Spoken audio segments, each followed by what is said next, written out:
What does it mean to you to be an entrepreneur?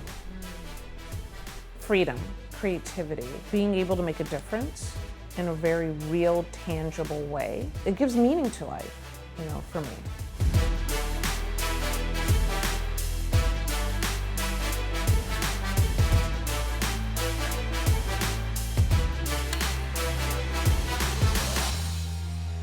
Thanks for coming back to American Trade.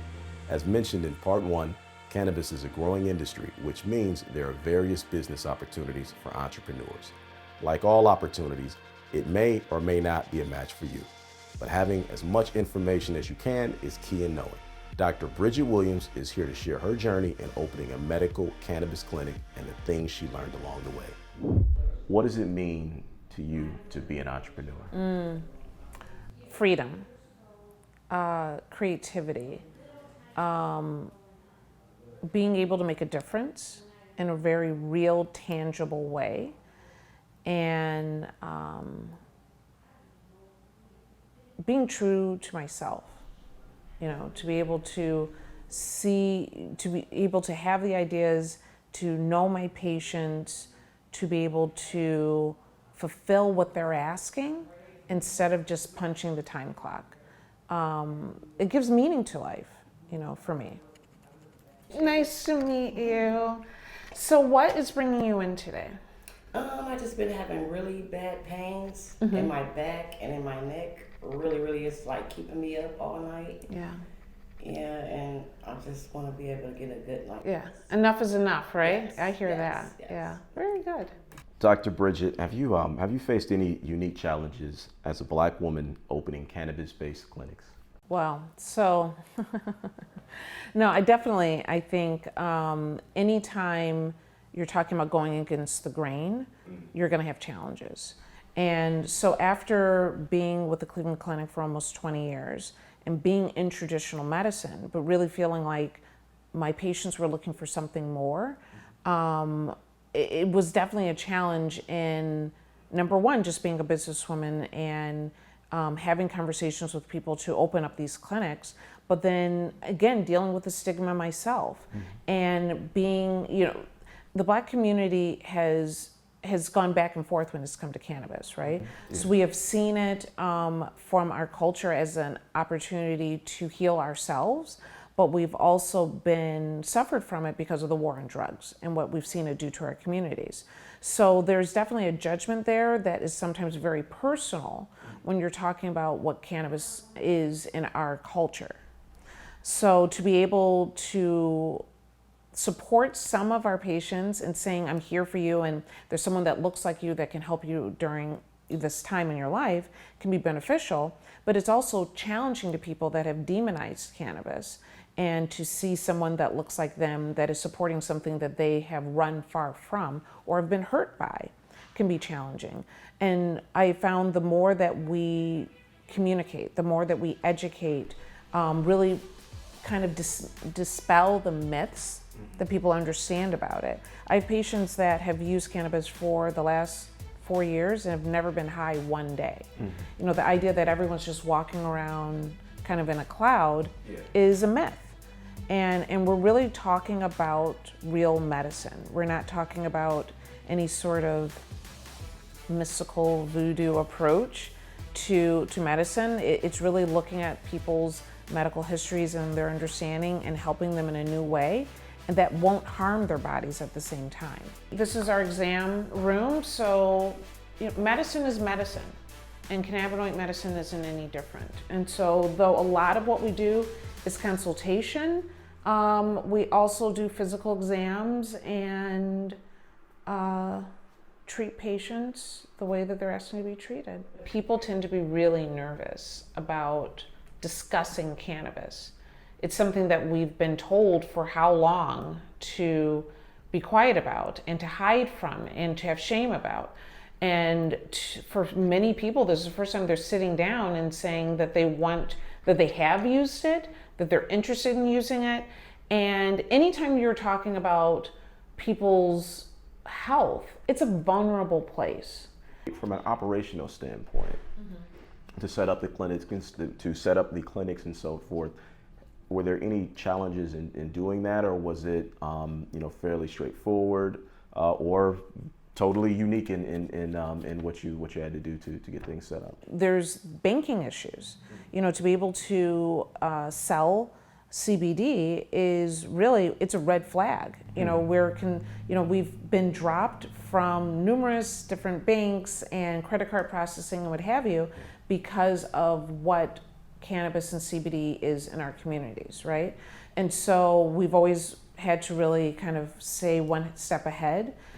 So even though there's been legislation to support hemp, there is not banking legislation to support hemp.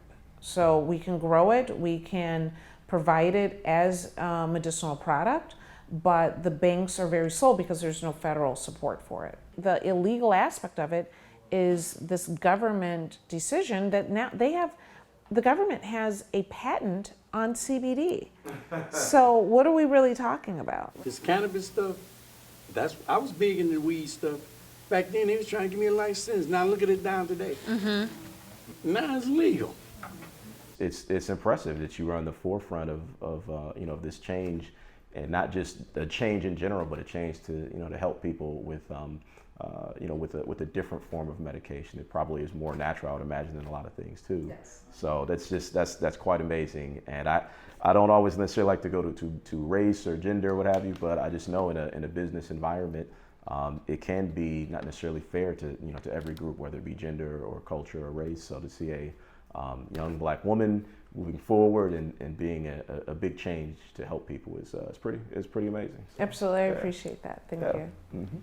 Doctor, this is not your first entrepreneurial experience, as you shared with me during our pre-interview, as I mentioned. You've built other successful ventures. Could you tell me a little bit about maybe one or two of those and how they've helped you to get to the point that you are now? Absolutely. So I didn't know that you remembered that, so go figure, right? So I think even before saying that, I think it's one thing to own a business. I think entrepreneurs are a whole nother realm. And there's a tenacity and fight and energy that entrepreneurs have than people that just simply want to own a business, right? And so I feel that I've always had that creative spirit, that wanting to see a problem and how can I fix it, and that quest to create something unique. And so it seems like it's been a while now, but prior to utilizing this in my more medical space, when my children were small, I started a puppet birthday hat business.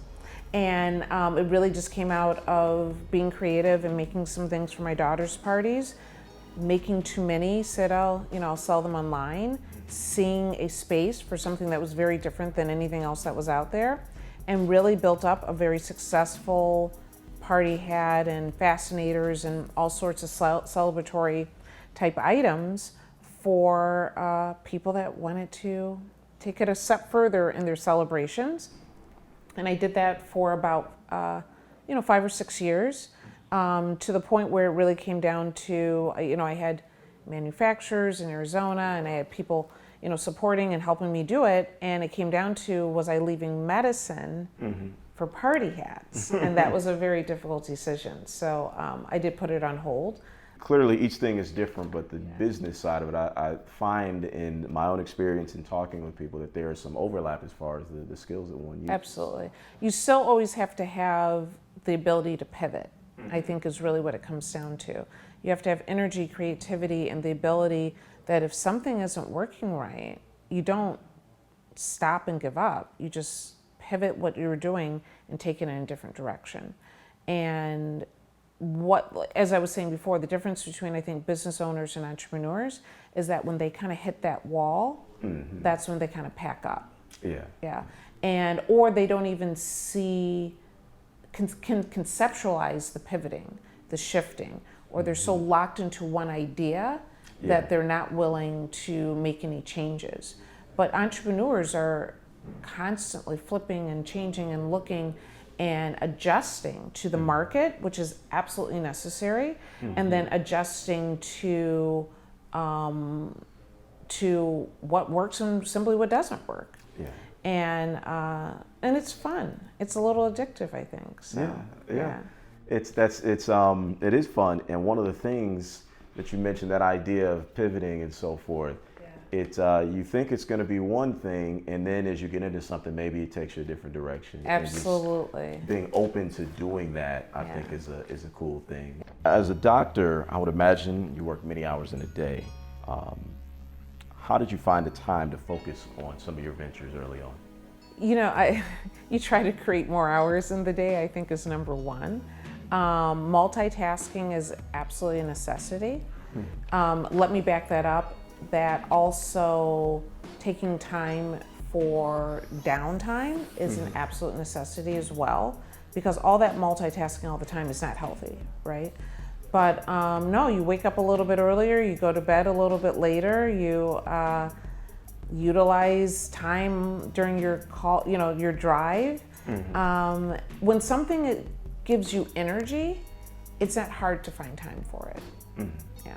Let me ask this question, because that's what I find for me is, like you said, trying to extend the day. Generally speaking, I can get up in the morning. If I have something to do, I can easily get up. But my preference is I prefer to extend the day on the evening side, which can make it hard to get up sometimes. But do you have a preference there? Do you prefer to go to bed earlier or kind of stay up later? Or where do you stand on that?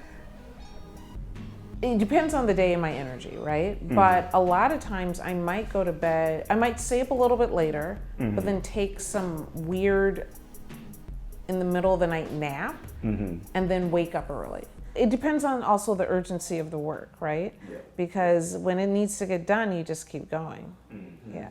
As a doctor, you may find yourself up in the evening and having to do things anyway, but for me, I worked in a corporate environment, so it was like an 8 to 5 situation. And I learned quickly working on my own that there are times where you have to get something done, and you may have to stay up that evening. Yeah.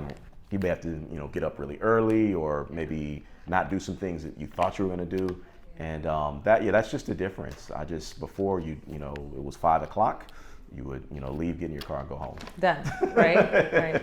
What advice would you give to people considering starting a business, and they may have that entrepreneurial spirit? What would you say to them? Find great support. Don't think you're doing this on your own. I've seen people that are hell-bent on being a one-man band, and when you're a one-man band, you'll never be an orchestra, right? You can never grow, you can never pull.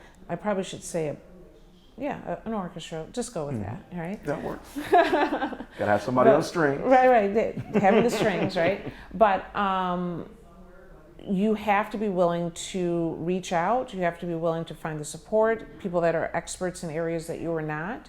If you're only determined to be a one-man band, you won't get any further. And everybody is, and be discerning, because everyone isn't there for the right intentions. And if something doesn't feel right, slow that down, pull back. Don't try. I think one thing I see over and over again is that people will bring people into their circle to help them. The problem is they were meant to come into your circle to help you. And so you end up hiring people because they need the help, they need the job, they need whatever.